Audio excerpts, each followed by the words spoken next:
غلام حشر میں جب سید الورا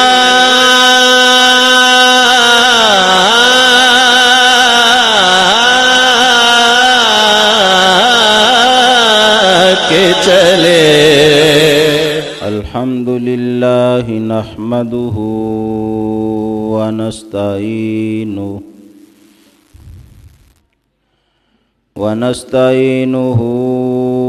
ونستغفرہ ونؤمن بہ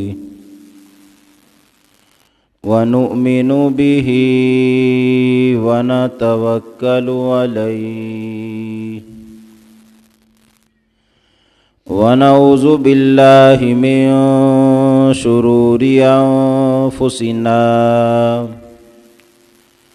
ومن سیئات اعمالنا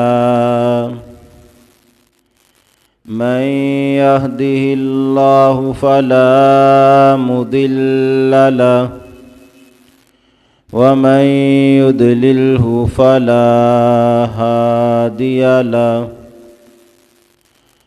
ونشهد أن لا إله إلا الله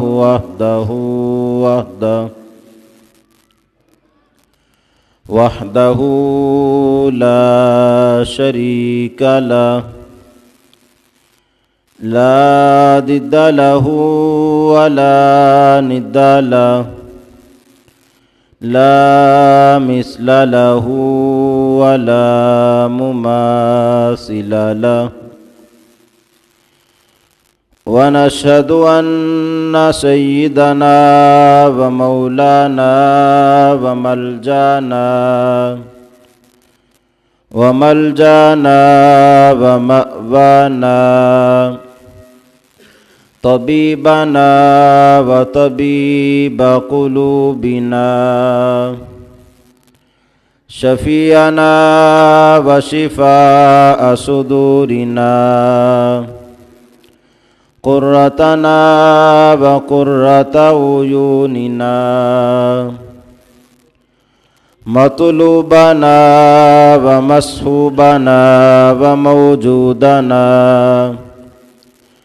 آلانا وأولانا ومولانا محمدا عبده ورسوله أما بعد فأعوذ بالله من الشيطان الرجيم بسم الله الرحمن الرحيم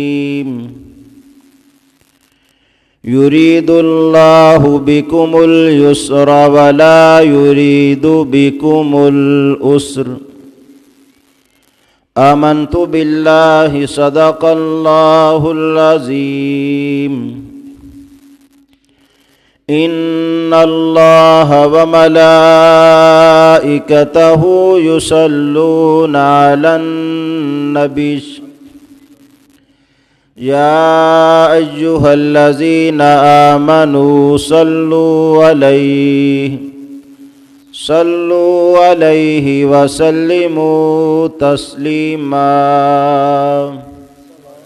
الصلاة والسلام عليك يا سيدي يا رسول الله وعلى آلك وأصحابك يا حبيب الله الصلاة والسلام عليك يا سيدي يا رسول الله وعلى آلك وأصحابك يا خاتم النبيين يا صاحب الجمال ويا سيد البشر من وجهك المنير لقد نور القمر لا يمكن ثناؤ كما كان حقه بعد از خدا بزرگ توئی قصہ مختصر مولاي صل وسلم دائما أبدا على حبيبك خير الخلق كلهم.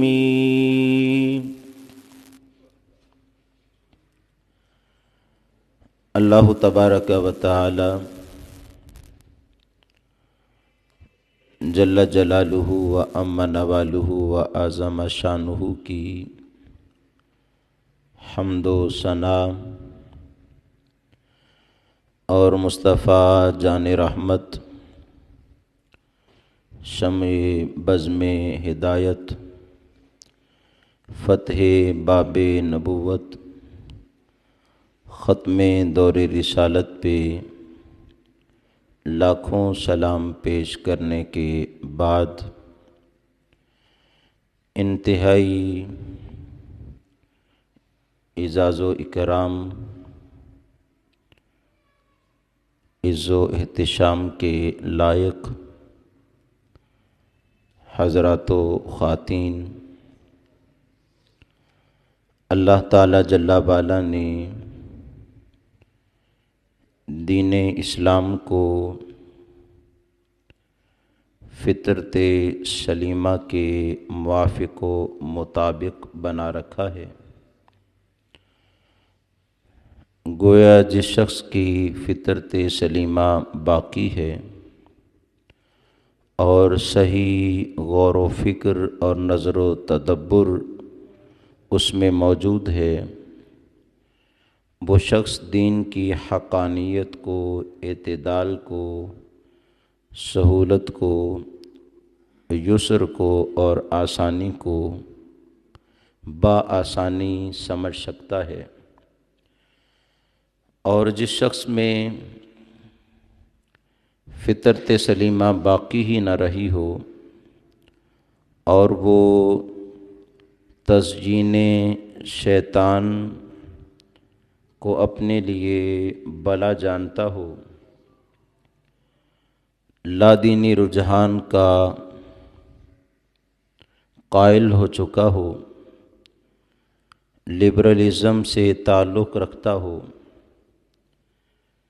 اسے کیا خبر کہ دین میں اللہ تعالی جل وعلا نے کس قدر سہولت اور آسانی رکھی ہے اور ہر ایک ایک کے حق کو دوسروں کے حقوق سے ممتاز فرما رکھا ہے۔ قرآن مجید فرقان حمید کی سورۃ البقرہ سے ایک آیہ مبارکہ کا حصہ میں نے تلاوت کیا، جس میں فرمان الہ ہے، یرید اللہ بکم الیسر، اللہ تعالیٰ تمہارے لیے آسانی کا ارادہ فرماتا ہے، سہولت چاہتا ہے، ولا یرید بکم العسر، اور تمہارے لیے تنگی نہیں چاہتا۔ رب یہ نہیں چاہتا کہ تم پر تنگی واقع ہو، وہ یہ چاہتا ہے کہ تم پر سہولتیں نازل ہوتی رہیں، اور تمہارا خالق تمہیں آسانی میں رکھنا چاہتا ہے، مشکل میں دیکھنا نہیں چاہتا۔ اس لیے اس نے آسانی کی راہ پر چلنے کے لیے ایک ضابطۂ حیات قرآن کی صورت میں اور معلم کائنات نبی مکرم کی صورت میں ہمیں عطا فرما کے قیامت تک کے سارے اندھیروں میں روشنی عطا فرما رکھی ہے، تاکہ کوئی شخص گمراہی کی دلدل میں نہ پھنسے، بلکہ ہدایت کے محل کا ہر کوئی مکین ہوتا چلا جائے۔ آج جتنے لوگ دین کی غلط تعویلات اور معاذ اللہ اس کو تشدد والا قرار دیتے ہیں، اس کی اصل وجہ ان کی نیت کی خرابی اور احوال کا فساد ہے۔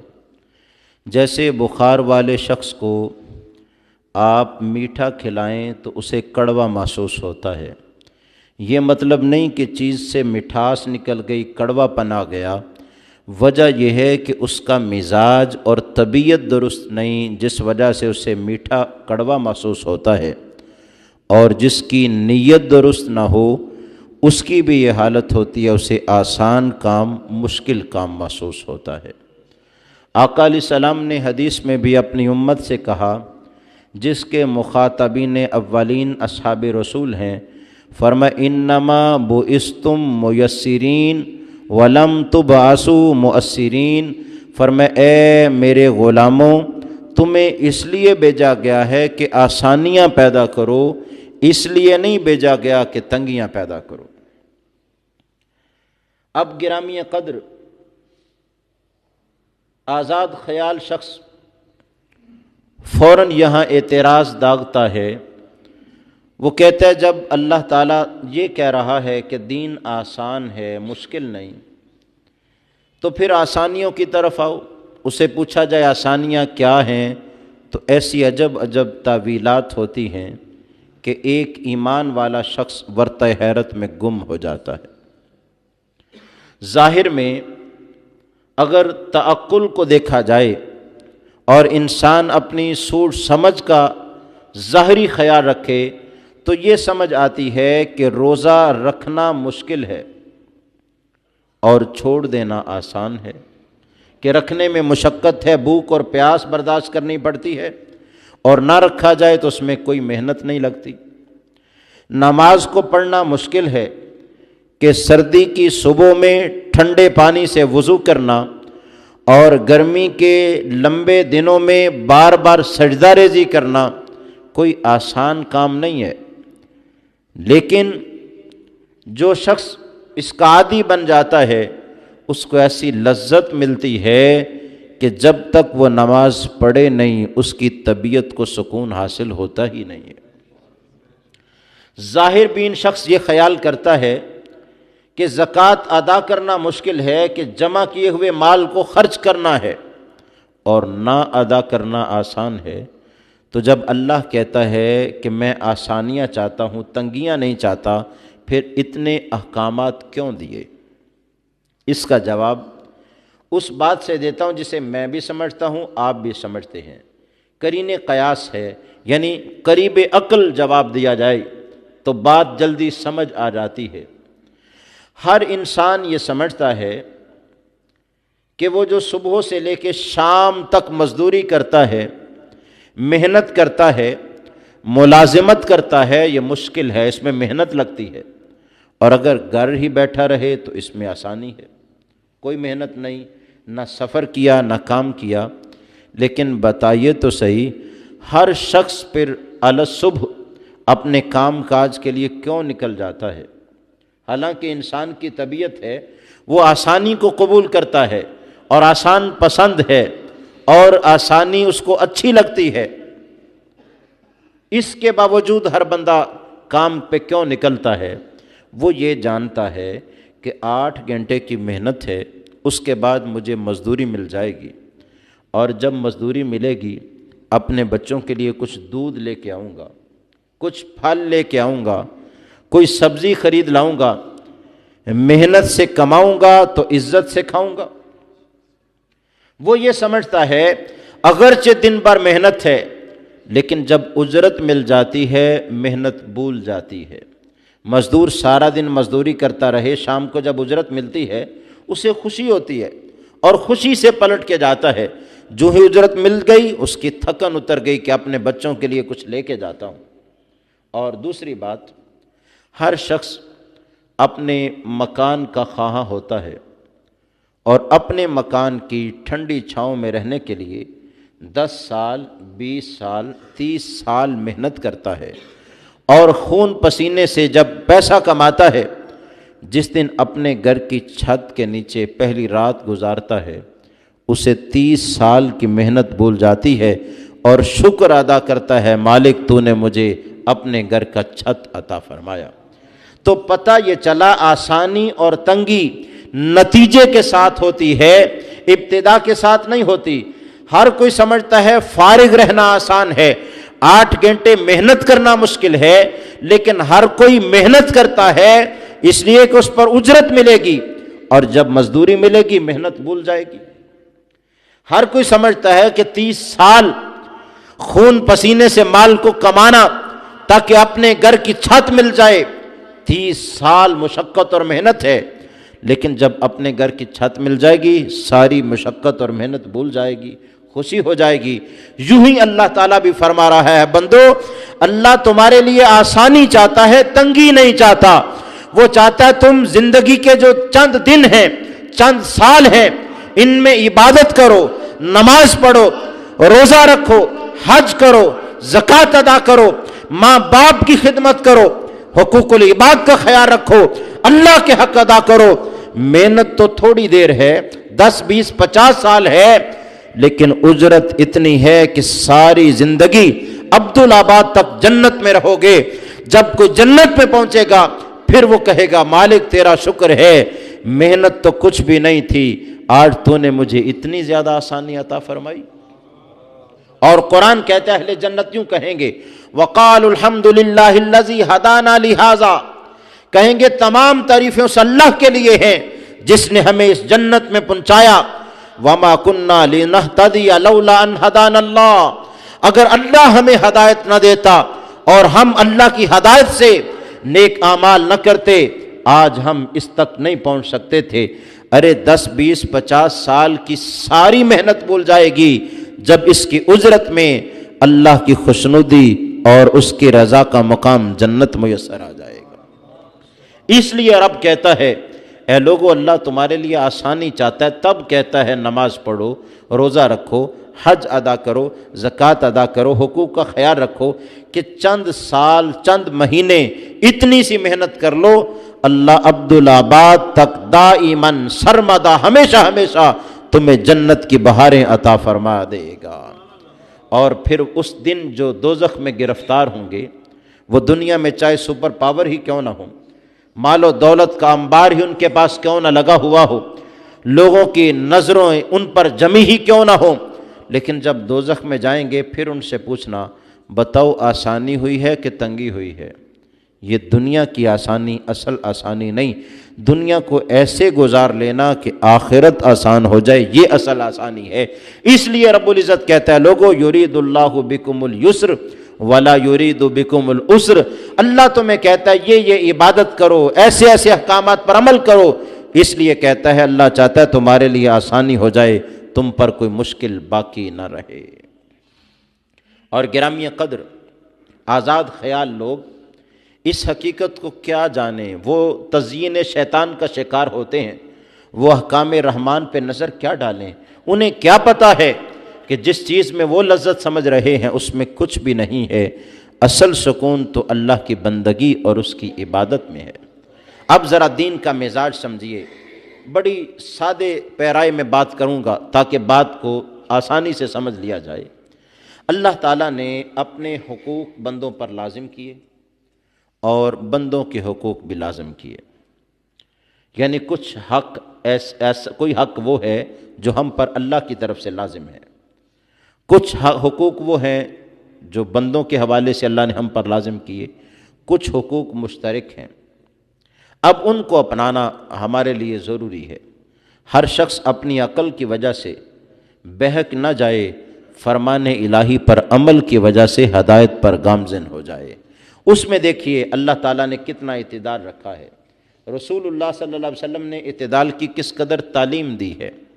پہلی روایت آقا علیہ الصلوۃ والسلام نے حضرت سلمان رضی اللہ تعالیٰ عنہ اور حضرت ابو دردہ رضی اللہ تعالیٰ عنہ ان کو آپس میں بائی بائی بنایا تھا، ان کے درمیان مواخات قائم کی تھی، اور یہ جو آپس میں بائی بائی تھے، مواخات جن کے لیے قائم کی تھی، آپس میں ملتے، ایک دوسرے کا احترام کرتے، اور مواخات مدینہ تو پوری دنیا میں شہرت رکھتی ہے، قیامت تک چشم فلک نے اخوت اور بھائی چارے کا ایسا دوسرا نظارہ دنیا میں دیکھا ہی نہیں۔ اور گرامی قدر ایک دن ایسا وہ حضرت سلمان ابو دردہ رضی اللہ تعالیٰ عنہ کے گھر میں تشریف لے گئے اور جا کے ان کی بیوی کی حالت کو دیکھا کہ پھٹے پرانے کپڑے پہنے ہوئے ہیں، پوچھا لباس اتنا پرانا کیوں ہے، پھٹا ہوا ہے، بار بار اسے سلائی کر کے پہنا ہوا ہے؟ انہوں نے کہا اے سلمان، تمہارا بھائی میرا خامند ہر روز روزہ رکھتا ہے اور ہر رات ساری رات اللہ کی عبادت میں کھڑا رہتا ہے، اس کی بیوی کی طرف کوئی توجہ ہی نہیں کہ وہ مجھے بھی کوئی وقت دیتا ہو، لہٰذا میری بھی یہ حالت ہو گئی ہے۔ اس نے کہا اچھا۔ حضرت سلمان حضرت ابو دردہ کے ساتھ بیٹھے ہوئے تھے، آپس میں بات چیت کر رہے تھے کہ ام دردہ نے، حضرت ابو دردہ کی بیوی نے کھانا پکا کے بھیجا حضرت سلمان کے لیے۔ کھانا سامنے آیا، ابو دردہ نے کہا کھانا کھائیے، آپ نے کہا نہیں، میں مہمان ہوں، تم میزبان ہو، تم بھی میرے ساتھ کھاؤ۔ انہوں نے عرض پیش کی کہ حضرت میرا روزہ ہے۔ کہا بھائی جان، اگر تم نہیں کھاؤ گے تو میں بھی کھانے کی طرف ہاتھ نہیں بڑھاؤں گا۔ اور یاد رکھیے، مہمانداری کے طرق میں سے ایک اہم طریق یہ ہے کہ میزبان خود بھی مہمان کے ساتھ مل کے کھائے، تاکہ مہمان کھانے میں کوئی تکلف محسوس نہ کرے، شرمندگی یا جھجک محسوس نہ ہو، اسے بھی ساتھ ملنا چاہیے۔ تبھی تو حضرت ابو طلحہ رضی اللہ تعالی عنہ نے کہا تھا اپنی بیوی سے کہ اے میری وفاشار بیوی، تم کھانا پکا کے لے آنا اور کیا کرنا، نویمی سبیانہ کی، بچوں کو سلا دینا، وطوائی سراجہ کی، اور چراغ بجھا دینا، وقری ضیفہ کی، اور اپنے مہمان کو کھانا کھلا دینا۔ چراغ بجھانا اس لیے تھا کہ جب کھانا پڑا ہوگا، کھانے لگیں گے، بہانے سے چراغ بجھ جائے گا، میں بھی ہاتھوں کو حرکت دیتا رہوں گا، مہمان سمجھے گا میزبان بھی ساتھ کھا رہا ہے اور تکلف محسوس نہیں کرے گا، پیٹ بھر کے کھا لے گا۔ اور کھانا ایک آدمی کے لیے ہی تھا، بس وہی کھاتے رہے، دوسرے نے کھایا نہیں، لیکن یہ محسوس نہیں کروایا کہ نہیں کھا رہا۔ یہاں بھی حضرت ابو دردہ نے جب کہا میرا روزہ ہے، حضرت سلمان نے کہا اگر تم نہیں کھاؤ گے میں بھی نہیں کھاؤں گا۔ اب چونکہ وہ نفلی روزہ تھا، انہوں نے کہا چلو بھائی تم کھاؤ، میں بھی ساتھ کھاتا ہوں، کھانا کھانے لگے۔ اس کے بعد ہوا کیا، رات پڑی، عشاء کے بعد گھر آئے، حضرت سلمان نے کہا چلو اب رات آرام کر لیں، ابو دردہ نے کہا تم آرام کرو۔ انہوں نے وضو کیا و کہا میں مصلی نماز پہ کھڑا ہونے لگا۔ جب وہ کھڑے ہونے لگے، حضرت سلمان نے کہا نہیں، میں مہمان ہوں، مہمان کا اکرام یہ تو ضروری ہے کہ میرے ساتھ آؤ، بیٹھو، بات چیت کرو اور یہاں آرام کرو۔ وہ آرام کرنے لگے کہ مہمان آیا ہے آج، چلو اس کے ساتھ میں بھی سو جاتا ہوں۔ آدھی رات کو پھر حضرت ابو دردہ اٹھے کہ وضو کر کے تہجد پڑھوں، لمبی نماز پڑھوں۔ حضرت سلمان نے پھر آواز دی اے ابو دردہ، مہمان بھی تمہارے ساتھ ہی عبادت میں لگے گا، بھی کچھ اور سو جاؤ۔ پھر سو گئے۔ رات کے 2 حصے گزر گئے، 2/3 رات گزر گئی، 1/3 باقی تھی۔ تب حضرت سلمان نے کہا ابو دردہ اٹھو، اور خود بھی اٹھے، وضو کیا، دونوں نے تہجد پڑھی، عبادت کی، بندگی کی، اور جب صبح ہوئی تو پھر حضرت سلمان نے کہا ابو دردہ یاد رکھو، جس طرح تم اللہ کی عبادت میں لگے رہتے ہو، ایسے ہی اللہ نے تم پر تمہاری بیوی اور بچوں اور مہمانوں کے بھی حقوق لازم کیے ہیں، اور ہماری شریعت یہ اجازت نہیں دیتی کہ کوئی بندہ اللہ کا حق ادا کرتے کرتے بندوں کا حق بھول جائے۔ اس لیے تم روزہ بھی رکھا کرو اور کچھ دن روزہ چھوڑا بھی کرو، یہ نفلی روزوں کی بات ہے۔ کھانا ترک بھی کیا کرو اور کچھ دن کھانا کھایا بھی کرو، رات میں قیام بھی کیا کرو اور کچھ رات آرام بھی کیا کرو، اور اپنے بیوی بچوں اور مہمانوں کا بھی خیال رکھا کرو۔ اور گرامی قدر، آج یہ بات سمجھنی مشکل ہے، اس لیے مشکل ہے کہ ہم تو 5 وقت بمشکل نماز کے لیے آتے ہیں، اور بعض لوگ تو اس سے بھی محروم ہیں، اور انہیں یہ بھی لذت حاصل نہیں کہ وہ 5 وقت نماز پڑھ سکیں۔ ارے جو 5 وقت کی فرض نماز کے لیے نہیں آتا، وہ یہ بات کو کیسے سمجھ سکتا ہے؟ وہ سمجھتا ہے شاید کوئی فرضی کہانی ہو، کوئی قصہ گڑا ہوا ہو۔ ایسا نہیں، اصحاب رسول کی بات ہے، آقا علیہ السلام کی تربیت کا جن پر گہرا اثر ہوا تھا ان کا معاملہ ہے۔ اور آپ یہ مت خیال کریں ایک اکیلے ابو دردہ کا ہی معاملہ ہے، حضرت عثمان بن مظعون کا بھی واقعہ سن لیں۔ حدیث میں ہے کہ ان کی بیوی خویلہ بنت حکیم، یہ حضرت عائشہ صدیقہ رضی اللہ تعالیٰ عنہ ام المومنین آقا علیہ السلام کی زوجہ کی سہیلی تھیں، اور ملنے کے لیے ان کے گھر میں آئیں۔ حضرت عائشہ کے پاس بیٹھ کے بات چیت ہو رہی تھی، اچانک اسی اثنا آقا علیہ السلام بھی اپنے حجرہ میں گھر میں تشریف لائے، اور تشریف لا کے دیکھا، عائشہ سے پوچھا، عائشہ خویلہ اتنی کمزور کیوں ہے؟ انہوں نے بھی یہ عرض کی، کہا حضور اس کا خامد عثمان بن مظعون ہر روز روزہ رکھتا ہے اور پوری پوری رات عبادت کرتا ہے، حضور وہ اتنی زیادہ بندگی کرتا ہے اس کی طرف نظر ہی نہیں کرتا، اور جس عورت کی یہ کیفیت ہو وہ ایسے ہوتا ہے جیسے اس کی شادی ہی نہیں ہوئی، اسے کون سی خوشی ہے زندگی میں۔ آقا علیہ السلام نے یہ بات سن کے حضرت عثمان بن مظعون کو شاباش نہیں دی کہ عثمان تم بہت عبادت کرتے ہو، بلکہ بلایا اور بلا کے سمجھایا۔ یہ بات مشعل راہ ہے ان لوگوں کے لیے جو سمجھتے ہیں کہ دین لوگوں کے حقوق کو مارتا ہے۔ ارے دین تو یہ بھی اجازت نہیں دیتا کوئی بندہ اللہ کا حق ادا کرتے کرتے بیوی اور بچوں کا حق بھول جائے۔ یہ دین تو کہتا ہے لوگوں اللہ کا حق بھی ادا کرو اور اس کے بندوں کے حقوق بھی ادا کرو۔ آقا علیہ السلام نے حضرت عثمان بن مظعون سے کہا، عثمان روزہ بھی رکھا کرو اور کھانا بھی کھایا کرو، یعنی کچھ دن روزے رکھ لیا کرو، کچھ دن ترک کر دیا کرو۔ یہ نفلی روزوں کی بات ہے، رمضان کے روزوں کی بات نہیں ہے۔ پھر فرمایا کچھ رات قیام بھی کیا کرو اور کچھ رات آرام بھی کیا کرو، اور ساتھ فرمایا اپنے بیوی بچوں کا بھی خیال رکھا کرو۔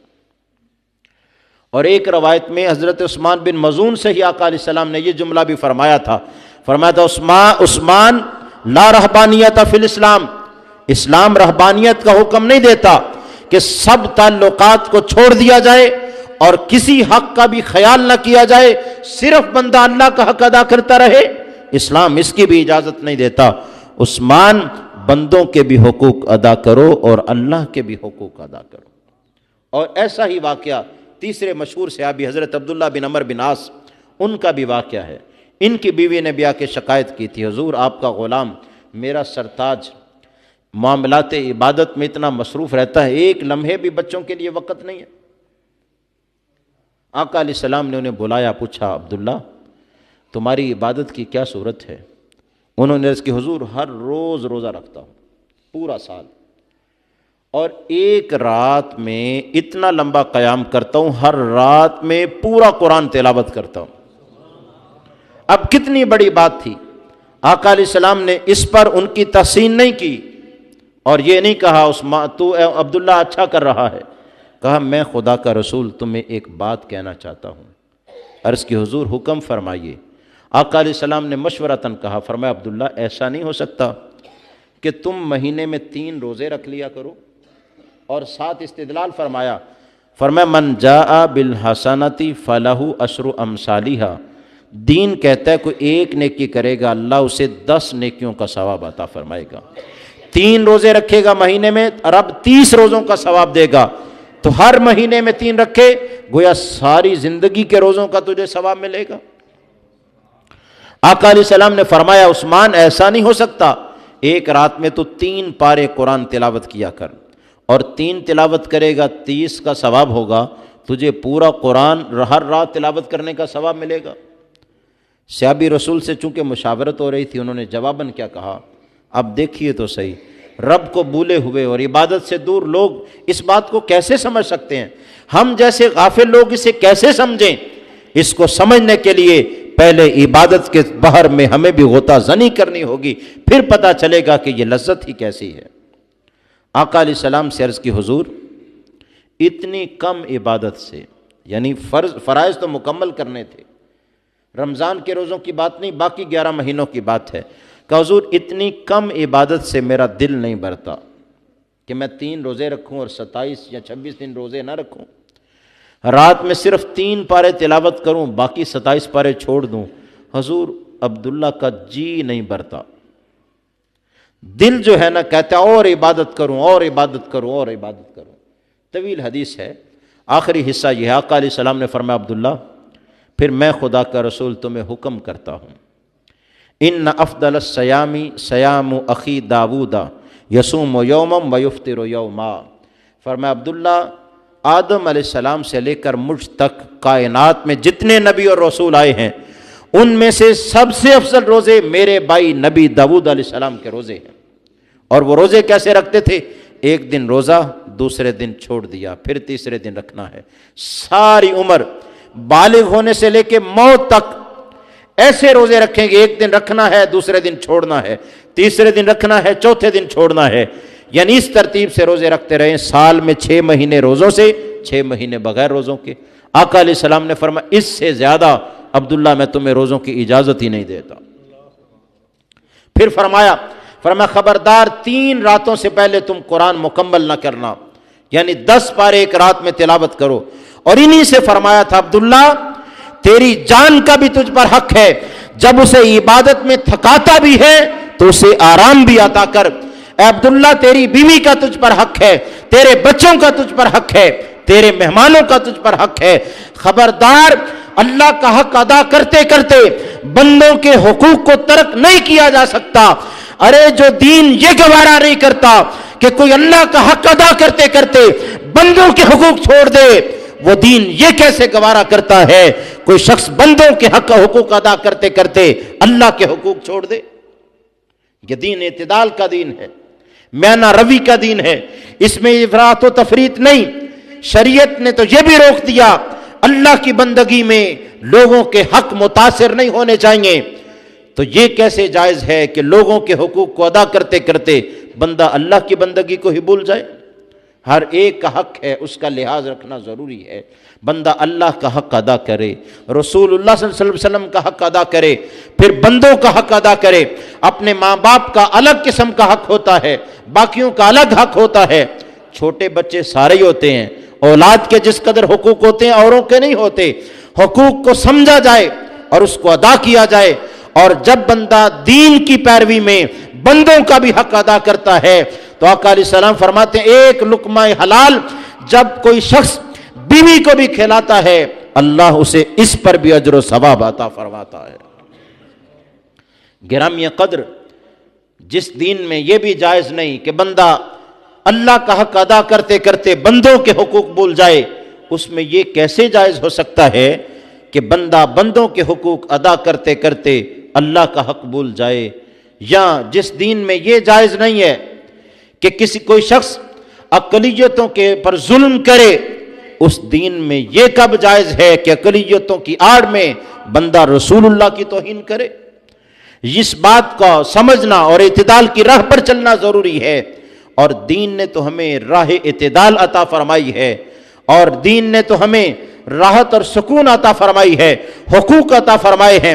بڑوں کا احترام اور چھوٹوں کے ساتھ اچھے طریقے سے پیش آنا، شفقت و محبت کرنا، یہ دین ہی کا تو پیغام ہے۔ اور انسان کیا جانوروں کے حقوق، اور جانور کیا زمین کے حقوق، اور یہ کیا کلام کے حقوق، بولی چالی کے حقوق، سب کچھ اسلام نے سکھا کے بتایا۔ اے لوگو ان الدین عند اللہ الاسلام، یہ دین اسلام ہی اللہ کے ہاں سب سے پیارا دین ہے، یہی اللہ کے ہاں مقبول دین ہے۔ تبھی فرمایا وَمَنْ يَبْتَغِ غَيْرَ الْإِسْلَامِ دِينًا، جو اسلام کے علاوہ کسی اور دین کو لے کر آئے گا چاہے گا فَلَنْ يُقْبَلَ مِنْهُ، فرمایا وعدہ کرتا ہے رب اس سے قبول نہیں کیا جائے گا۔ وہ کچھ بھی ہو، رب اسلام کے علاوہ کچھ قبول نہیں کرتا۔ اور گرامی قدر، آقا علیہ السلام نے تو ہمیں پیغام دیا، سبق دیا، لوگوں اپنا بھی خیال رکھو۔ آج یہ انگلی میری ہے، میں یہ اختیار نہیں رکھتا اس کو کاٹ دوں، اس لیے کہ یہ اللہ کی دی ہوئی نعمت ہے۔ رب پوچھے گا یہ نعمت تجھے دی تھی، جان بوجھ کے کیوں کاٹا؟ یہ نہیں کہہ سکتے میری تھی، اس لیے کہ ہمارا کچھ بھی نہیں۔ للہ ما آتا وَلَهُ ما اخذا، جو اس نے دیا ہے وہ بھی اسی کا ہے، اور جو وہ لے لے وہ بھی اسی کا ہے۔ یہ انگلی ہمارے پاس موجود ضرور ہے، لیکن یہ اللہ کا عطیہ ہے، اس کی دی ہوئی ہے، اور رب کی کسی نعمت کا بھی کفران جو ہے یہ جائز نہیں ہے۔ لہذا ہمیں حقوق کے بارے میں انتہائی اہمیت کے ساتھ سوچنا ہے۔ وہ والدین کے حقوق ہوں، وہ اپنے اعزاء و اقارب کے حقوق ہوں، وہ صلہ رحمی کی بابت کوئی بات ہو، وہ چھوٹوں پر شفقت کا معاملہ ہو، وہ جانوروں کے ساتھ رحم کا معاملہ ہو کہ آقا علیہ السلام نے فرمایا جب جانور ذبح کرو چھری اچھی طرح تیز کر لو، اور فرمایا فَلْيُرِحْ ذَبِیحَتَهُ، اتنی جلدی ذبح کرے کہ ذبیحے کو بھی راحت مل جائے، سکون مل جائے، وہ بھی زیادہ نہ تڑپے، اس لیے کہ وہ بھی زیادہ تڑپے گا تو رحمت للعالمین نبی کے دل کو اس سے بھی رنج پہنچتا ہے۔ تو گرامی قدر اس طریق سے ہمیں چلنا ہے، اعتدال کی راہ کو اپنانا ہے۔ یاد رکھیے سب سے بلند و برتر حقوق ہمارے اوپر اللہ تعالیٰ کی طرف سے جو واجب حقوق ہیں وہ ہیں، اس کے بعد رسول اللہ صلی اللہ علیہ وسلم کے لیے جو حقوق ہیں، آپ کی تعظیم کی جائے، آپ سے محبت کی جائے، آپ کے اسوہ کو اپنایا جائے، آپ کا تذکرہ کیا جائے، آپ کی محبت کا چرچا کیا جائے اور آپ کی محبت کو اجاگر کیا جائے، اور جو آپ کی گستاخی کرتا ہے اس کے خلاف بھرپور قوت کے ساتھ تحریک چلائی جائے اور آقا علیہ السلام پر تن من دن سب کچھ قربان کیا جائے، یہ ہمارا اسلامی حق ہے۔ اس کے بعد ماں باپ کے حقوق سب سے زیادہ ہیں، اللہ اور اس کے رسول کے بعد سب سے زیادہ ہمارے اوپر ماں باپ کے حقوق لازم ہوتے ہیں۔ خبردار، ان کی خدمت نہ کرنا بڑی محرومی ہے، اس سے بچا جائے۔ اور پھر اس کے بعد اپنے اعزا و اقارب، رشتہ دار، بیوی بچے، اور پھر ماحول ارد گرد رشتہ دار اور ساتھ ہی ساتھ ہمسائے، محلہ دار، مسلمان، سب کے حقوق کا درجہ بدرجہ خیال رکھنا۔ اسلام نے تو راہ اعتدال عطا فرمائی ہے۔ آقا علیہ السلام نے فرمایا لن یشاد الدین احد الا غلبہ، فرمایا دین میں جو بھی شدت لے کر آئے گا دین کی نرمی اس پر غالب آ کے رہے گی، اور ہمیشہ ایک گروہ حق پر قائم رہے گا، کوئی مخالفت کرنے والا ان کو مخالفت کی وجہ سے حق سے ہٹا نہیں سکے گا۔ اللہ تعالیٰ جل وعلا انہیں ہمیشہ اس پر قیام عطا فرمائے گا۔ تو گرامی قدر تمام حقوق کا خیال رکھا جائے، لحاظ رکھا جائے۔ اور آج یوم اقبال ہے، علامہ اقبال الرحمن نے بھی مومن کے بارے میں کہا تھا، ہر لحظہ مومن کی نئی شان نئی آن، گفتار میں کردار میں اللہ کی برہان، یہ حقیقت نہیں کسی کو معلوم کہ مومن قاری نظر آتا ہے، حقیقت میں ہے قرآن۔ ہمیں بھی گفتار اور کردار کا غازی بننے کی ضرورت ہے، اور قرآن کے حقیقی معنی صرف جاننا ہی ضروری نہیں، ان پر عمل پیرا ہونے کی ضرورت ہے۔ اللہ رب العزت جل وعلا ہمیں توفیق عمل نصیب فرمائے اور جملہ حقوق کو ادا کرنے کی توفیق نصیب کرے، آمین۔